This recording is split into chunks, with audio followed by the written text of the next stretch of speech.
The UK in general are standing with the solving this problem and finding a solution as quickly as possible. Part of the basis for the Qatari-UK relationship is the strong economic ties between the two countries.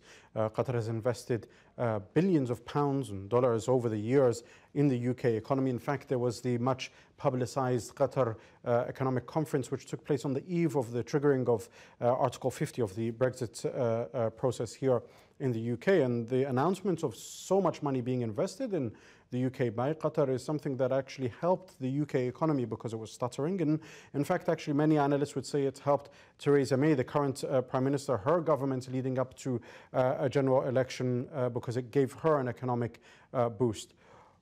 Is this crisis, or will this crisis that's taking place right now, affect the Qatar-UK investments? Our relationship in a political term doesn't affect with the other, our practices of investment. We have trust in the British economy. The investments is going going in long-term basis. We invested through the beginning of our relationship, and now will continue in that matter. The political is a strong and a solid rock, and the country exchange all the possible views in terms of the discussion on international cases, international issues. So cooperation is also not limited to economic issues. There's cooperation on other sectors like security and other things? Definitely. We are exchanging information in all aspects. We have cooperation in fighting terrorism. We have a coordination in monitoring and financing terrorism.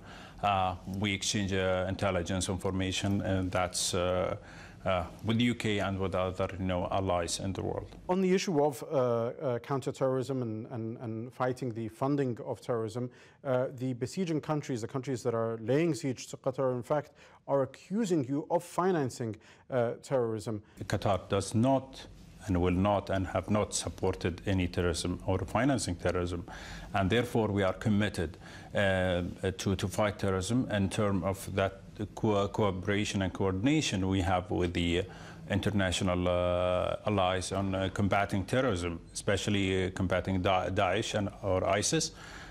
We have a huge coordination, having in mind that Al Udeid base is in Qatar, that is the spearhead of fighting terrorism.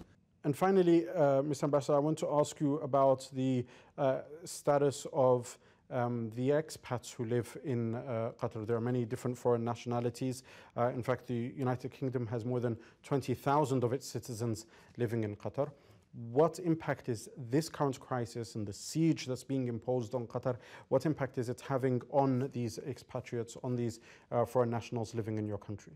Qatar ensured that the daily things, supplies is on shelves of the supermarkets everywhere, so nobody has been affected directly on terms of the daily aspect. The other side, the collective punishment, is really a concern, not just only for Qatar, but for the whole nation who has an expats working in Qatar. We are wondering, is that going to be an issue that will be used more and more in terms of using channels that is not the right channel, like the United Nations or other legislation that's been given through the international body. Therefore, we want to make sure that these kind of collective punishment shouldn't be allowed.